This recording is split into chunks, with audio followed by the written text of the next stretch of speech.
He's Super Ken. Behind the what? It's a reference to Oh. the movie. I'm just Ken. Yeah. Oh. I'm just can't. Moving okay. on. Moving Comment on. here. BTR is definitely a strong contender for the top 3, comma, guys, comma, I'm telling you. I mean, you don't have to tell Mirko. Dramatic pauses here from Jonathan Liandi. Definitely. Oh, Grok. Bigatron. So no joy so far. They'll snipe it away. And maybe they're a bit concerned about Aura going for something like a Kaja, right? Or like a Franco that has been the go-to counter for a Joy. But now they've let Bigatron pick up a Grok and a Vexana. So the pickoff, and especially the zone contest, is going to be so difficult because Key is immune to crowd control and Moreno can just really harass with the Vexana very effectively. This is a great combination to try and get control over areas of the map. And Super Key is just so good on the Grok. We've seen it season after season after season after season. And with that being said, you can say that he's mastered the hero. So what does Aura want to do about it? They pick up a hero for Haskill, the Valentina in the mid lane. They also take up the Frederick. No way. What are they circling around? They're hovering over No an way. Alice. No way. A pick that we are not really too... Okay, there you go. But remember the statement, Arashi. Yep. What did he just pick? It's the Baxia. And for those of you who weren't aware, when was it, Mirko? Season 12 playoffs. Season 12 playoffs, Super Ken, full quote here, says, if I get that Baxia, it's a done deal. That statement has been disproven several times, but we're still gonna throw back to it. If he picks the Baxia, it's 100% win. That's what he said. That's a curse. No, that's what he says. Oh. It's a quote, Eterna. Okay. Context matters, man. Okay, okay. Well, at this point, I'll it's give you that. It's looking more like 80% something though, not 100. Because it has lost several times. But moving on though, Xborg banned away from Bigatron. They have all the pick-off potential they want here with a Grok and Baxia. The first guy they jump on is going to take a lot of damage, and they do not want that guy to have a second chance in the Firaga armor. Takes it away immediately. But why the Harith ban here from Aura? I think they might be concerned about the lane matchup, right? Harith has been solid, and especially if they're trying to play for the gold lane, then maybe they're a bit concerned about the outplay potential there. Because we saw Nat Coco. What is his name? Nat Co. I'm sorry, Arashi. I'm Natco. trying to re-listen to you. Natco, but the Natco. drums from the BTR and Aura fans. Yes. Okay. We saw Natco, yes, Natco. Natco make insane outplays against ganks when he was playing that Harith. I said Nat Coco for some reason. I haven't moved on, guys. I haven't moved on. Where did the Coco come from? Nat Coco. I miss Naomi. Aww. Min Coco. Min Coco. We miss you, Min Coco. But for Aura, they don't miss in Mons Bruno. They'll take it out. They hate that pick for BTR. Yeah. But there are other choices to go for if you are BTR. The plot is still up for grabs. No Harith, no Bruno. The Terizla still the choice for Lord JM though, staying safe in that XP. And they also eliminate a playmaking hero away from Yawi on the Tigreal. So they've taken away Grok. They've taken away Tigreal. What do Aura want to go for in that roaming position? I mean, we saw that the Chou didn't work as well, and it looks like Bigatron, they will try to respond to that. Maybe, I don't think they'll go for AoE. I think they want to go for a bit more pick-off potential here because they're playing around a carry. And with that logic implemented, I feel like Bigatron is setting up for something that's super long range, super high damage. Could it be an Ixia or something of that nature? Because with 3 big front lines like this, someone that can output that damage is going to be so good. As we're trying to talk over the supporters right here, this is loud, ladies and gentlemen. We have a war going on here. The battle of the fans, the Aura fams and the Bigot troopers. That's the Benedetta and the Cho. So that's an answer, right? If you want to go for something like the Ixia, now I don't think it's as good as it was a few seconds ago. They're hovering over Clint. I was actually saying maybe Natan, something that they want to just peel for, but the Clint fits that description. It's an immobile gold laner who wants to just deal damage with a tanky frontliner. There you go. That is the Clint, ladies and gentlemen, for BTR. There's double value here as well. Clint can kind of outplay because his quote-unquote escape tool also deals crowd control. And against the quote-unquote squishier laners that want to dive in like a Benedetta, his burst damage has a lot more value compared to just steady source of DPS. This is the first time that Iman actually picks up the Clint this season. As you also take a look at the counter index. This time it is favoring Aura with quite a hefty number. It's been accurate today. With one match, With one game. One game. I mean, still true. True. We'll see if it comes true here for game number 2. But Arashi, what about you? What do you think about the draft? I gotta go with Bigatron, man. I feel like they have more answers available, and Aura, they're a bit more straightforward. And if there's one thing I can take from game number 1, is that Aura really wins it out when it's a straightforward approach, very mechanical heavy. Bigatron, they're a lot more elusive. Smash them. A little bit similar to their draft in game number 1. But ladies and gentlemen, here it is, the land of dawn as we enter game number 2. Can the red robots go head to head and go for a 2-0 clean sweep as Key already harassing in that bush, trying to give Super Ken an advantage in his lane. Oh, just lingering over Gugun here. We'll see if Gugun can actually get this with a retribution. He doesn't go for it. But there you go. He's forced to retry in the end. Key walks up menacingly in the last second, the last possible hit. Against Super Ken, that's on a box here with Concussive Blast, as always, he's gonna be quite behind on the clear speed. So we'll see what Super Ken can do with that advantage. But look at that mid lane. That's some damage, man. Ooh. Yawi's already getting chunked really low as well, but so is Key. I'm wondering if he can find an opening here as we find a little bit of a pause here in game number 2. Ladies and gentlemen, thank you for staying patient with us as we do have some fixing to do, but now we can actually go back to the draft. So I feel like it's still a very similar approach to what Aura are trying to do from game number 1, with just a little bit of changes here and there. Like there are more ways technically to be a bit more flexible, but I think there's the same issue kind of persists. The fact that they have Gugun on the Fredrin, right? It's a signature pick, but he's also the main guy in front. We've seen Fredrins really succeed and do well when they can go in and out of fights instead of just staying there and just, you know, standing their ground, planting their feet. So Bigatron has a lot more ways to move back and forth, and you want to take notice of the emblems because I think Key was running the Quantum Charge. Yeah. He's trying to go for a bit more sustainability and more movement speed. QC, agility, and Wilderness Blessing. Yeah, he's going for some speed, man. He knows he's going to be trying to make maneuvers, and he's going to be trying to escape from a lot of the chase potential that Aura has. Yawi's doing the same thing though, except the QC. He has a Concussive Blast, but also agility and Wilderness Blessing. So both these roamers, they're going to be battling for speed. It's going to be Max Verstappen and Hamilton, bro. Max Verstappen. Okay, Eterna's looking lost. No. I actually started watching the documentaries. Oh! Yeah. Who's your favorite? Is Woman it of Carlos culture, Sainz as well? Eterna. I don't know. I don't really have a favorite. I'm No. just in awe with like Who's the most how handsome? Red Bull's doing. What? Who's the most handsome, Eterna? The most handsome. Yawi.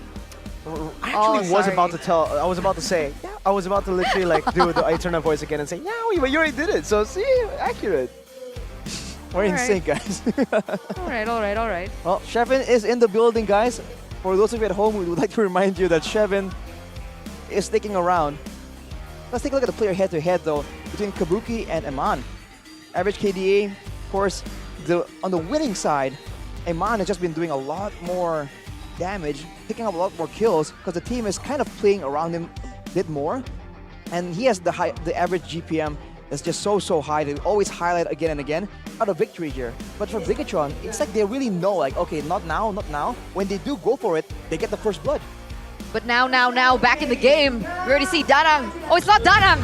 It's the other Marshall. Into the land of dawn we go. Oh, All right. What? 2 minutes. What has happened so far? Already a first blood? On Yawi. Wow. No, Okay. Yawi took first blood against Key. against Key. Yeah, okay. So that's what we missed. Just wait, we just got the first blood rate thing. Yeah, the curse, dude. Wow. It works so fast. So quick. But you know what's also quick? Gugun on the next turtle. First on, Super Ken though, already around it. Penalty zone, going in, Gugun able to dash out, and that's an amazing wild charge stolen away by Yeskiel in the back. Moreno finds the Eternal Guard. Arando with a final blow, catches two with a Petrify. He gonna be locked down by Gugun, and Yeskiel does enough damage to supplement Gugun's last hit. And that's a 1-for-1 trade. Aran for Key But Yawi goes in very aggressive still in the mid lane, trying to harass Moreno just a little bit. Oh. But Ooh. A big bonk over to Lord JM. Gugun wants to go for more. Yehezkiel is around here. Gugun very low. Lord JM looking for the kill right now. Flickering forward finds it against Gugun. It's a 1-for-1 the jungle for the XP. And look, instantly the response from Bigatron Alpha. No jungle means that the purple buff is open, vulnerable. Sufficient plays coming in here. The fact that they're able to... Lord GM takes one kill, and they're able to actually get a kill onto Aran as well. This was the EXP lane balance. Will be swinging in favor of Lord GM quite a bit right here. Not the best of news for Aura. That does rely on Aran to make some of those flashy plays happen. But it looks like he was able to get a lot of gold on that shield turret. Will that make a difference? Oh, Yawi? Jikundo in the flicker right now. Oh! Oh my god! A catastrophe struck! It's Key with a flicker while charged to the wrong side. Bit of miscalculations from Key. Not from Yawi though, he stays on point. Oh man, you hate to see it. That is unfortunate. It would have probably been a turnaround, but now Superken comes in to try and make something happen. A shield Unity Kabuki, no Purify now. Jikundo to try to get him out with a taunt as well. The curse blast up from Moreno. And a flicker over. The Eternal Guard coming down. The big bonk not connecting. So it ends up being a trade. Eman for Kabuki. That was a beautiful, beautiful decision making though from Moreno to get that. Kabuki does fall a little bit behind. No, he's actually ahead of the Clint right now. What does that mean? It means that he is still pretty even, but it also means that the interference from the other laners, the other players on the team, really swing some balance in that gold lane. We'll see for now though, with the Lord, with the Turtle coming back up, Aura is always there first, and usually when that happens, they have the advantage and they get it. Moreno goes for Enchanted Talisman, so we'll see what that does in this team fight. A wild charge, 2 red trees, and it's the mage who picks it up. Now Key caught on the big bonk, still able to disengage for a bit, but Yehezkiel goes in, and that's an amazing pick from Yawi. Kicks Moreno back into the team with a Petrify, and a final blow to the back. Lord JM flickers out the safety. Just barely with 1 HP, Yehezkiel on the chase, doesn't go for the full chase down. And Superken will be looking for his own purple buff. Gugun decides to back away.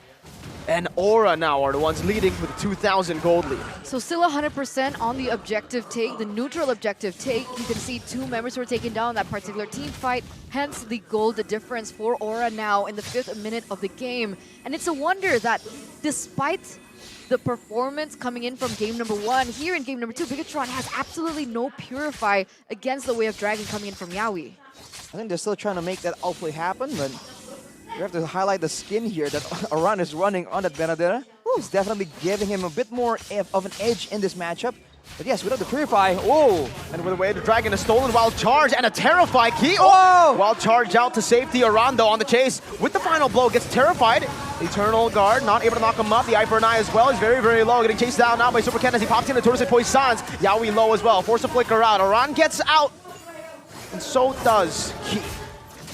Man, Moreno there almost gets the kill. I feel like he could have used the Eternal Guard a bit earlier there. But again, he's playing it quite intelligently. He doesn't want to just use his full combo whenever there is a potential kill. He wants to make sure that he uses it for the right moment, where it's going to be the most critical, the most valuable. And so you're going to see moments like that. But I think overall, considering how that kind of mindset will play out in the late game, I think it's a good way to really think about how you're using your spells. We're getting glimpses of the oldest Superken back. Again, he's consistently always a level ahead of Gugun at the moment, still is. So that does give him a little bit of an advantage as both teams are going to center around the next neutral objective. Key and Yawi though. Way the Dragon over to Key again. Another wild charge stolen away by Yehezkiel. And the lockdown, Kabuki shreds through him. Yawi with a conceal, trying to open up for the team. Moreno curse blast over to Yawi, poking him down. Lord Jam getting into position as Kabuki goes back towards the bottom side. Superken poking Yawi. The turtle right now still held down by Gugun, who is equal in levels to Superken. And Mon gets solo killed by Aran. The split pusher in the side. It's 2 kills over to Aura before the turtle even gets fought for. Lord JM jumps in with the penalty zone right now, and that is again Yehezkiel who gets the turtle. 2 red trees, and it's Yehezkiel. Superken doesn't press the retribution. He doesn't. Though. What? I don't know if he didn't get the chance to or he wasn't ready for it, but Aura, they're just playing this really, really well. Lord GM now All alone, shredded down, Kabuki and Yehezkiel. Quick work. It seems like now it's the opposite. Bigatron Alpha are the ones that are just confused on what to do, constantly outmaneuvered and outplayed at every single time. Even though they have a lot of tools, they have not been allowed to use them. Oh, man! Oh, again? Another Again? solo kill and a run. Deletes him from the lane again. Twice in a row, ladies and gentlemen. Aman is arguably the best gold lane at the moment, and Iran says, nope, nope, nope, not today. Take my sword. Not against me today. You're seeing it again. Aura, when they go for skirmishes, they win it out. But Bigatron, they have to go for a proper team fight to actually come out on top. Good shield in the but Chun-Pu is still there. Eternal Guard, peeling for Super Cam. Kabuki is doing so much damage. Wild Charge in the back with the Yehezkiel doing the same thing, but now going to be locked down inside the range of the turret. Lord JM, a DPZ for the team to kite away. Gugun's 1 HP, but he doesn't die. Not yet. He is still able to get out for a bit. And man, there's a lot of damage. Oh, part 2, jumping onto Iman, trying to kite away again, and a run again is able to slice his way over to take Iman down for the 4th time. He loses his life. But is it worth it? Yes, right? That was a shutdown. I think it has to be at this point. I mean, Bigatron, it's a great shutdown too, but for Oran, trading his life to really shut down one of the biggest players in game number 1 here, shutting down the late game for Bigatron is definitely still a value play. Number 1 in damage dealt, Oran showing again that he is just a complete menace. And we talked about how Bigatron were so good at rationing their spells, their skills in game number 1. In game 2 right here, they seem just confused.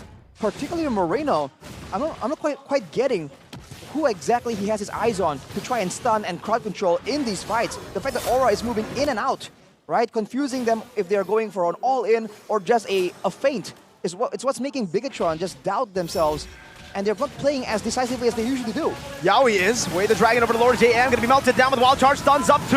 Now a penalty zone onto 2, but in the back line is going to be Yaman, who tries his best to deal damage. Oran deletes Moreno, now into the back, again with the final blow, gets out, zones them away. Oran is doing so much work in the back to zone these backliners. That was single-handedly, right? That was intense coming in from Iran.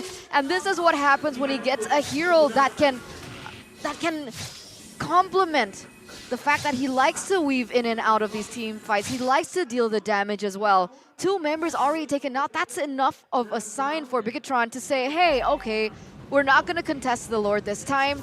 You are free to get it, but that has propelled Aura to a 7,000 gold lead. And to make things worse for Bigatron, if you look at these fights, whenever Bigatron go for a fight, it's always at the neutral objective. And Aura, they're not going mainly for the neutral objective. In fact, they're waiting for Bigatron to come in, and they're letting Kabuki just free hit.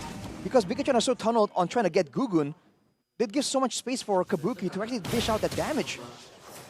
And it's always Lord JM at the end of the damage received, right? Kabuki shreds instantly through Lord JM, even though he's also trying to do the same thing Iran is doing. And this is the problem when they go for this 5v5, when it gets too messy for Bigatron. Aura already marching down in the mid side. You can already see the Lord also coming through. Yawi's looking for the right moment. He trying to look for a counter perhaps, but they're not going to go for it. They're not going to go for the siege. Are they waiting for the second coming of the waves? I think they have to play it a bit slow right here because, by all means, a lot of crowd control available still for Bigatron, especially when there's no route to flank in the back line. But Yawi over the key with the Wader Dragon, now melted down instantly. No Wild Charge in the back as well. It's going to be Around who tries his best to do and utilize the final blow, getting the final slash as well over to Super Ken. Not final slash the ability, just the slash of his sword. Bigatron and Alpha are just so confused right now. They're just waiting for some momentum, but then they have no idea who's going to try and make the play happen. Is it Aran going in for a dive, or is it Yawi going for a pickoff? The fact that they're so confused on who's going to make the play means that they can't really use the spells without confirmation. Yehezkiel is also doing a lot of work in these team fights. What? Again, it's Yawi. This time no follow-up though. He will be punished for it inside the base turret. Bit too much than he could chew this time around, the first time this game. So you would expect that to happen every time, especially near the base, that Aura makes a play happen, right? Yawi goes for it and then gets terrified, gets stunned up by something. But he has been able to just find windows here, and he's doing it so fast, so decisively, that Bigatron were just unprepared. I feel like Bigatron have to walk together with the whole mindset of like, okay, if it comes out from here or there, we'll have a solution. And maybe decide, okay, like, who is Moreno gonna try and crowd control? Is it Aran or Yawi? If you pick one, and then let someone else deal with the other. Because otherwise, Aura is just taking this game and running with an 8K gold lead. They might even win a fight here.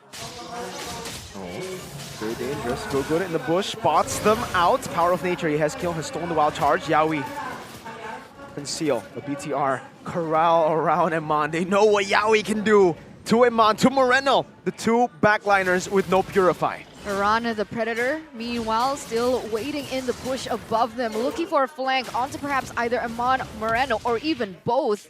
And I'm wondering if they know. I don't think they do. Eman is very vulnerable if Aran decides to strike now. Yawi's in the bush, pops into Shampoo in the back. It's going to be a wild charge and a flicker combo over to Aran, but he does have the eye for an eye. Goes out right now, but gets gunned down, and the barrier takes him out. Aran traded in for the Lord. Gugun still saying that might have been a mistake right now as the Eternal Guard comes in, but Gugun is able to dash away quickly. Concealed by Key. Yawi trying to give his team space to escape, and they do. Only Aran traded for the Lord, and this time it's the second one, Enhanced. I feel like that's a great move by Bigatron, going for the heroes instead of going for the Lord and allowing Aura to flank them instead. But now they backed away and they allowed Aura some time. Whoa! A wild charge and a flicker over to Eman, and Kabuki's right there to pick up the scraps, and Key as well, going to be locked down and taken out. Kabuki shredding through them. Lord JM is next. It's a triple kill. Yawi! He goes to the Jikundo, just a flicker. He doesn't even have the Way of the Dragon. It's all just a disrespect. The Eternal Guard comes in, a big bonk. Super Ken gets out to safety, but it's only Moreno and Ken. 3-4-0 trade so far. Only 2 members are left standing. Aura, the Red Dragons, they're going in. They're going in hot. Super Ken, Dragon Lord over to the mid lane. Moreno in the back, now with the Eternal Guard. Gonna be stunned up with Eye for an Eye, and the Petrify as well. The base wide open, no minute just yet, but now with the Mount spawning in, it will not be enough. Aura makes quick work out of BTR in game 2 to force a third game in this series. Aura striking back. Yawi in particular